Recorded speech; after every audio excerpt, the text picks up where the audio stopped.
안녕하세요. 오늘 로마서 14장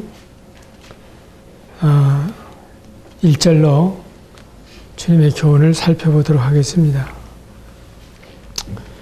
믿음이 연약한 자를 너희가 받되 그의 의견을 비판하지 말라.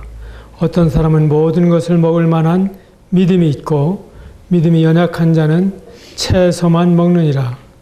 먹는 자는 먹지 않는 자를 없인 여기지 말고 먹지 않는 자는 먹는 자를 비판하지 말라.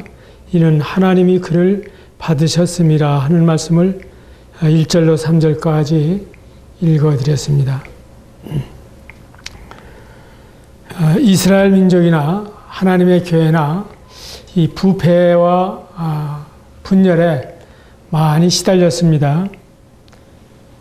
우리는 고린도 교회에 대해서 고린도서 1장 10절부터 나는 바울에게 나는 게바에게 나는 그리스도에게 속한 자라 하는 것이니 하는 이와 같은 현상을 볼 수가 있습니다. 그런가 하면 갈라디아 교회에 있어서는 율법이냐 은혜냐 믿음이냐 행위냐 이런 문제에 많이 부딪혔죠. 또 에베소 교회에 있어서도 역시 에베소 4장에 보게 되면 그들이 은혜로 믿음으로 구원을 받았다고 하면서도 그들의 행실에 있어서 그 거룩함을 따르지 않기 때문에 이방인의 때가 족하다고 말씀하시고 돌이킬 것을 말씀하십니다. 사도행전 15장에서도 유대인과 이방인의 갈등이 나타납니다. 이런 경우들이 성경에 있는 것을 보면 우리가 거룩하게 주님의 이름으로 모인다고 하는 사실과 우리의 상태에 있어서는 많이 다른 것을 알 수가 있습니다. 이러한 점에서 우리는 본질적인 것은 통일이 되어야 하지만은 어떤 가지와 같고 잎사귀와 같은 것들은 서로가 다른 것을 이해하고 존중해 줄 줄 알아야만 하나님의 교회에 일치가 온다고 말씀해 주시는 것입니다. 어떤 때 꼭 나같지 않으면 받지 못하는 이런 경우들이 많이 있습니다. 그리고 오늘날 진리대로 모이는 사람들 가운데에는 오히려 그런 점이 더 두드러지게 나타나서 분열의 양상이 복잡해집니다. 그리고 모였다 해치고 또 해쳤다 모이는 이런 현상도 자주 볼 수가 있습니다. 저는 이러한 경우에 마음을 좁게 하면은 두 사람도 함께 할 수 없을 만큼 좁아지는 경우가 생길 수 있다고 봅니다. 우리는 무던하게 이 대동소이라고 하는 말이 참 좋죠. 큰 원칙에 있어서 같이 하되 그러나 작은 문제에 있어서는 서로가 사돈집 외가지 먹는 법도 다르다는 말이 있잖아요. 다른 것을 충분히 받아들일 줄 아는 그런 자세가 필요하다고 봅니다.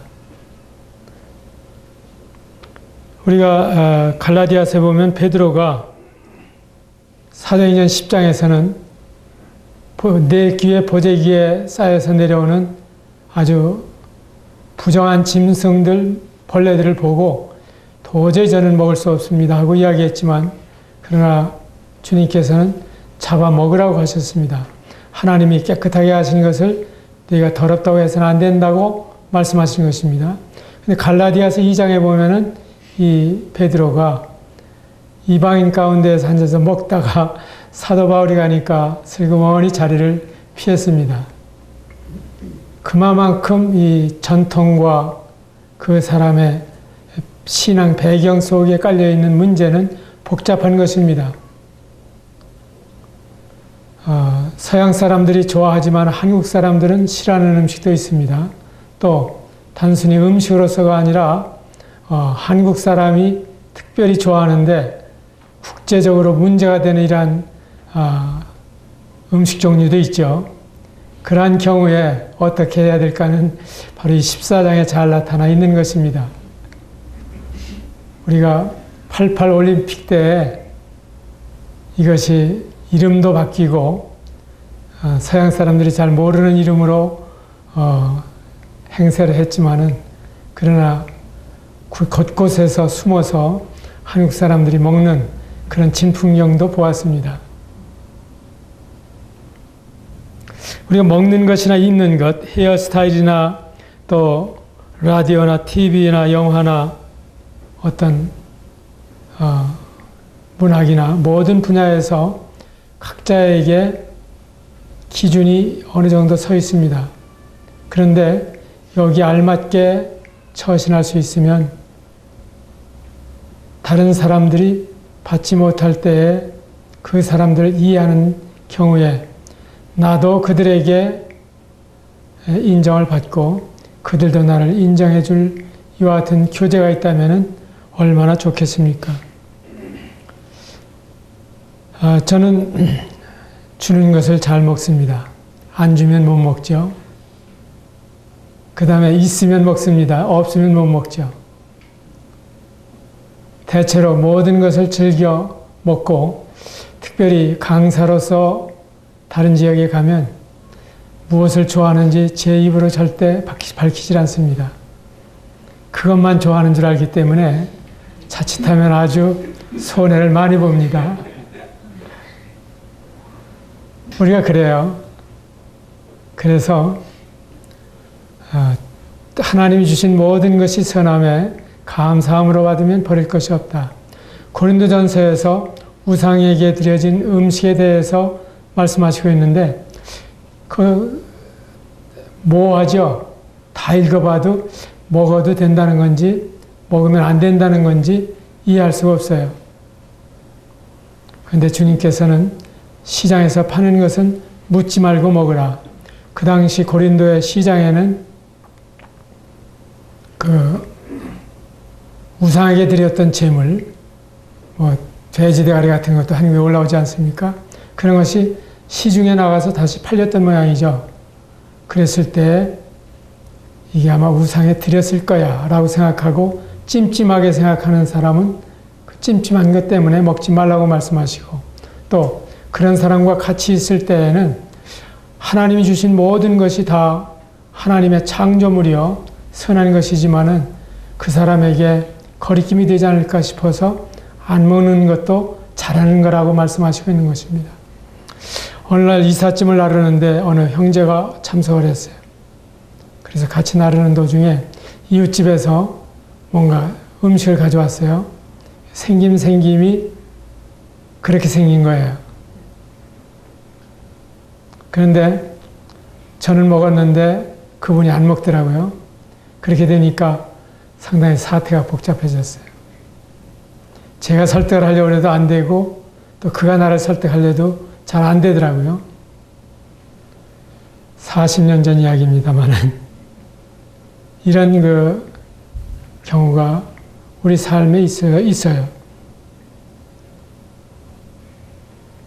그 다음에 날짜에 대해서도 우리는 이 날을 전날보다 낮게 여기고 모든 날을 같게 여기나니 각각 자기 마음으로 확정하라고 말씀을 하셨는데, 이러한 점에 있어서 구약 성도들은 안식일을 철저히 지켰습니다. 그래서 유대인이 안식일을 지키는 것이 아니라 안식일이 유대인을 지켜냈다고 하는 이야기도 하는 것입니다. 아무 노동도 하지 말라고 했기 때문에 금요일 날 저녁 해질 때부터 토요일 날 저녁 해질 때까지, 심지어는 금요일 날 해지기 전에 전등을 켜고 싶으면 켜놔야지 이 전등을 켜는 것도 일에 속한다고 보는 것입니다. 소도둑 놈이 소도둑질을 해서 가다가 안식일이 닥치니까 딱 그냥 그 자리에 서버렸어요. 그래서 주인이 쫓아가서 잡았는데 너 도망가도 충분한데 왜 못 갔느냐 그러니까 안식일이잖아요. 그랬다는 거예요. 그만큼 그들은 안식일에 대해서 아주 철저합니다. 그런데 한국에서는 또 이 안식일과 주일을 대치했다고 하는 생각을 많이 가지고 있어요. 만약에 율법으로 주셨다면 여기 앉아있는 분들이 다 돌에 맞아 죽을 사람들이에요. 저도 그렇습니다만은. 그렇게 철저히 지키지도 못하거니와 하나님이 주신 훌륭한 전통은 성령으로 말미암아 우리 마음에서부터 즐거움으로 주님을 배울 수 있고 또한 주님을 섬길 수 있는 날로 우리에게 허락해 주신 것이지 어떤 구약의 율법처럼 우리에게 주신 것이 아닙니다. 만일에 안식일을 지켜야 한다면 그것을 주일에 대체한다고 하면 우리는 다 정죄를 받을 수밖에 없는 사람들이에요. 그러면 주님이 말씀하시고 있는 주일은 어떤 것입니까? 우리에게 있어서 주님이 안식 후 첫날 일어나셨습니다. 또 제자들에게 보이시고 또 여드레를 지나서 또 주일날 나타나셨죠. 그리고 오순절날도 여전히 주일이었죠. 77은 49일, 77절을 지내서 그 이튿날이라고 말씀하시고 있는 그런 말씀을 볼 수가 있죠. 그런가 하면 매주일 첫날에 일을 얻은 대로 저축해두라. 안식일은 주님께서도 창세기에서 볼 수 있는 대로 모든 일을 마치신 다음에 안식하셨기 때문에 제7일입니다. 그런데 안식일 다음 날이니까 주일이죠. 저희들이 어렸을 때는 왼공일, 반공일 그랬어요. 토요일 날은 반공일이고 주일 날은 온공일이다. 빌공짜겠죠. 그날은 정말 공치는 날이었어요. 그러나 주 안에 들어온 뒤에는 우리가 주일이라고 부르죠. 그래서 어떤 날이 특별히 의미가 있는 것이 아니라 각각 마음에 확정할 것입니다. 이렇게 말씀드린 제가 주일을 주 안에 있는 동안에 한 번도 소홀히 지낸 적이 없다고 하는 점을 말씀을 드립니다. 성도들의 교제 가운데에서 아침 일찍부터 늦게까지 이렇게 지내도 그것이 우리의 행복이기 때문에 그렇게 했고 또한 주님이 보여주신 본과 초대교회 사도들이 보여준 본도 여기에 따른다고 보이는 것입니다. 우리가 사도행전 20장 7절에 있는 말씀을 보게 되면 안식 후 첫날에 떡을 떼려 하여 모였다가 밤중까지 계속했다는 말씀을 볼 수가 있습니다. 그렇게 되면 언제입니까? 바로 주일날이 토요일날 저녁에 시작되었다 하는 걸 알 수가 있죠. 유대인들은 저녁이 되며 아침이 되니 이는 첫째 날이니라.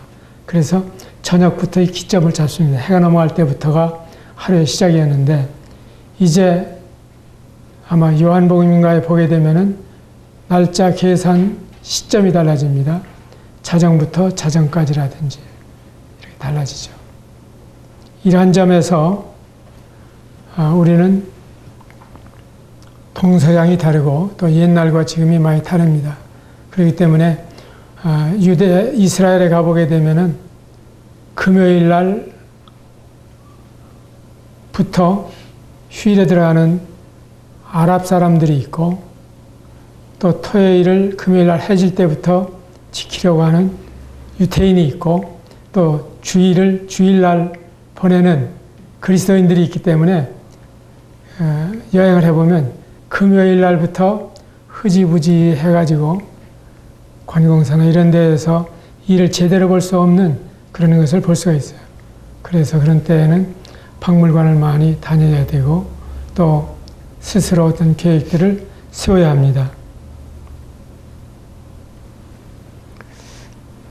오늘날 토요일, 일요일을 휴일로 하는 것은 참 그리스도인에게는 좋은 제도 같아요. 그리스도인들은 토요일날 쉬고 주의 첫날부터 주님을 섬기면서 일을 시작하죠. 그래서 블루먼데이라는 말은 있을 수가 없습니다. 그러나 세상 사람들의 경우에는 이틀을 다 놀다가 지치기 때문에 아주 멍든 월요일이 될 수가 있는 겁니다. 이러한 점에서 이 먹는 것이라든지 또한 입는 것이라든지 또 날이라든지 이러한 데 대해서는 우리가 주님 앞에서 각자의 신앙 양심을 따라서 주님을 섬길 수가 있다고 하는 것입니다. 저는 격일로 근무하는 이러한 사람들에 대해서 만약에 그런 사람이 없다고 하면 우리는 주일에 모이기가 굉장히 불편하지 않겠나. 한전에서 전기를 공급해줘야 되고 누군가 근무를 할 거예요. 그 다음에 그 사람들 가운데 운전을 하시는 분들, 이런 분들이 우리를 태워다 줘야 교회로 와서 성도의 교제를 가질 수가 있죠. 그런데 오늘날 만약에 그런 분들이 다 쉬기로 작정한다고 하면 어떻게 되겠습니까? 우리에게도 신앙생활에 많은 불편을 가져오겠죠. 그래서 그런 버스를 타고 올 때에도 그분들의 노고에 대해서 감사하는 마음을 갖고 그들 가운데에도 분명히 그리스도인이 있을 겁니다. 우리 가운데에도 또 그런 영업을 하시는 분들이 계시잖아요. 신앙의 분수에 따라서 어느 형제는 주일날도 택시를 세워놨다가 예배 끝나고 나서는 오후에 운전을 하시는 분을 보았습니다. 그분의 그 믿음이 성장하게 되니까 주일은 교대를 하면서 걸리는 날이라 하더라도 세워놓고 손해를 각오하고 운전하는 것을 보았습니다.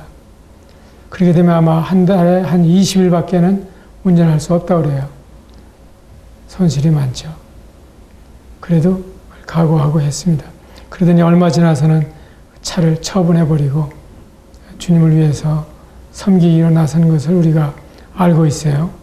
그래서 이러한 점에서 믿음의 분량 그리고 자기 마음으로 확정할 일입니다. 7절 8절 우리 중에 누구든지 자기를 위하여 사는 자가 없고 자기를 위하여 죽는 자도 없도다.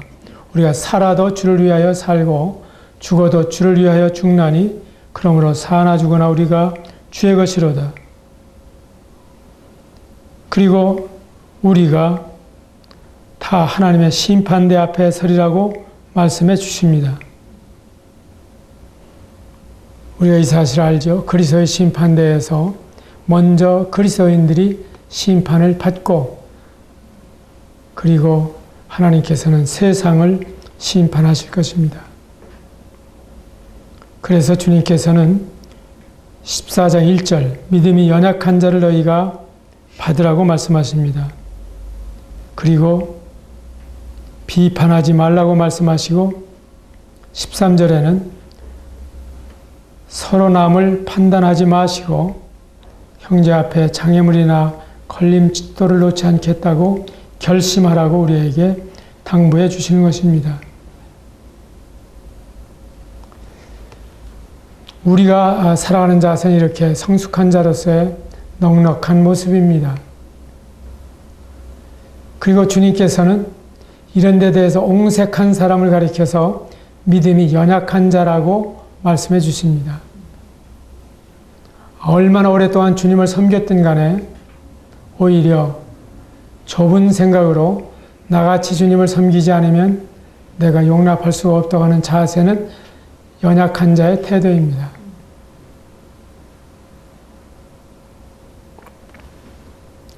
이렇게 해서 주님께서는 비판하지 말라고 말씀하시고 그리고 서로를 세워줄 것을 13절 이하에서 말씀해 주시고 있는 것입니다. 15절에 그대가 음식 문제로 형제자매의 마음을 상하게 하면 그것은 이미 사랑을 따라 살지 않는 현상이라고 말씀해 주시고 음식 문제로 그 사람을 망하게 하지 말라고 말씀해 주십니다. 물론 자신의 신앙 양심이 있기 때문에 양보할 수 있는 경우가 있지만은 때때로는 음주 문화 또 담배 피우는 문제 이라는 것이 성도들의 마음에 걸림이 됩니다. 그리고 본인들 자신도 여기에 정죄를 받으면서 먹고 있는 한 그 사람 자신도 영적으로 굉장히 해로운 것입니다. 혹시 냄새가 날까 해서 가까이 다가가지도 못하고 그리고 어떤 성도를 본의 아니게 기피하는 그런 현상이 옵니다. 그리고 대포집에 앉아서 친구와 함께 복음을 전할 수 있겠어요? 목포에 있는 어느 형제가 그런 경험을 했어요. 온유월 떼약 밑에 영업을 하러 다니다 보니까 목이 아주 컬컬해서 맥주를 하나 사서 뜯었습니다. 한 모금을 쭉 마셨는데 그가 평소에 그렇게 전도하고 싶었던 초등학교 동창을 거기서 딱 부딪혔어요. 그래서 그 친구가 같이 들어가자 해서 한 자리에 앉아서 마시고 있는데 아무리 입을 떼려고 해도 입이 떨어지지 않더라는 거예요. 맥주 캔을 들고서는 복음을 전할 수가 없는 거예요. 근데 그 친구가 먼저 선수를 치면서 하는 말이 너 요즘 예수 믿는다며? 하고 나온 거예요. 낭패죠.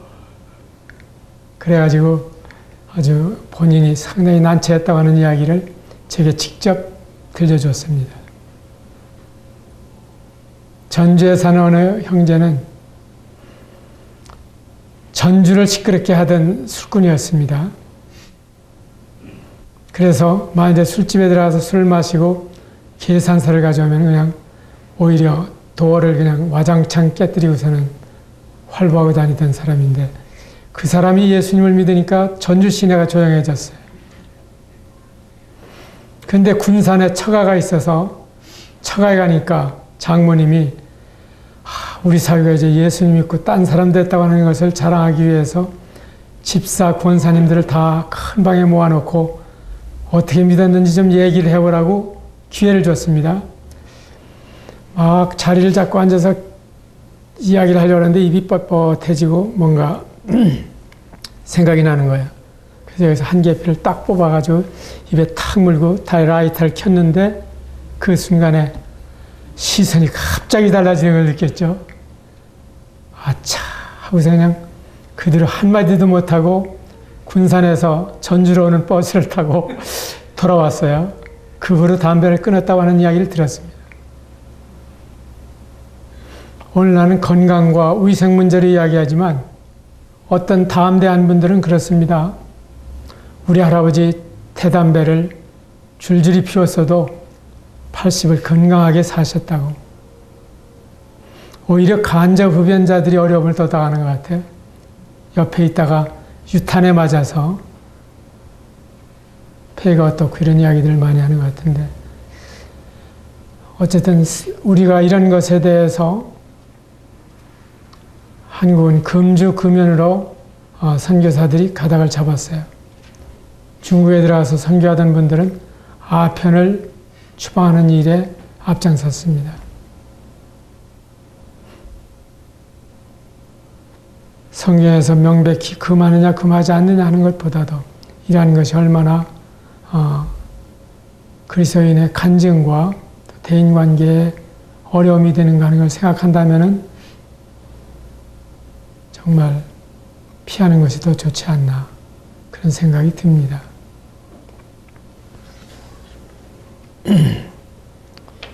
이렇게 해서 우리가 14장에는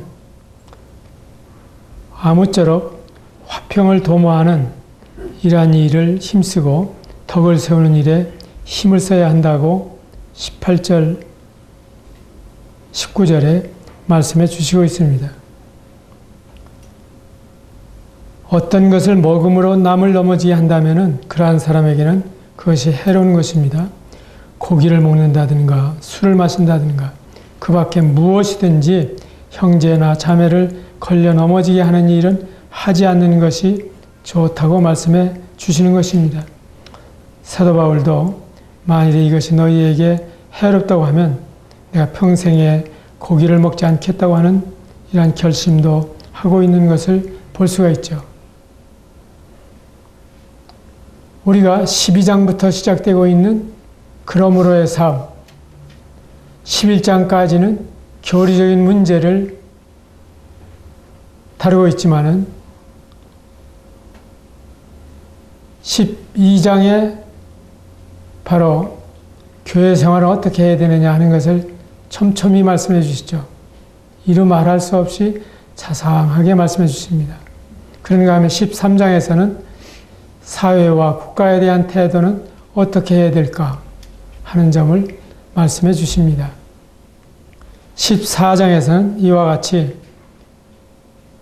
형제 자매 간에 어떤 연약을 가지고 비판하거나 이런 태도보다는 그들을 어쨌든 섬기는 자세로 주님을 섬기는 사람이 큰 사람이라고 말씀해 주십니다.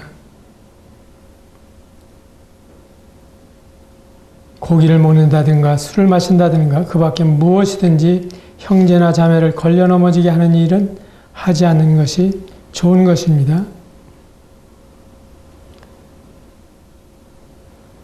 그 다음에 이제 23절 의심을 하면서 먹는 사람은 이미 단죄를 받은 것입니다.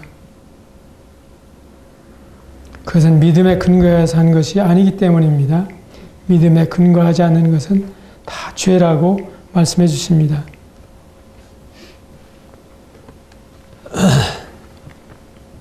하나님이 우리를 받으셨기 때문에 우리는 비판하지 않을 것입니다. 그 다음에 하나님이 우리를 세우셨기 때문에 우리는 비판하지 않습니다.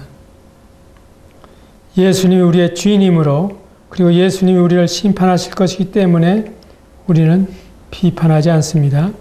그리고 멸시하거나 판단하지 않고 우리가 다 그리스도의 심판대 앞에 설 자세로 성도를 섬기는 것입니다.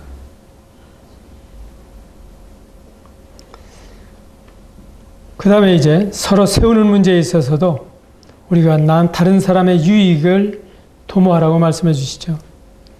그리고 16절 이하에는 영적인 유익에 유의하라고 말씀해 주십니다. 그리고 19절 이하에는 사랑으로 포기할 것을 말씀해 주세요.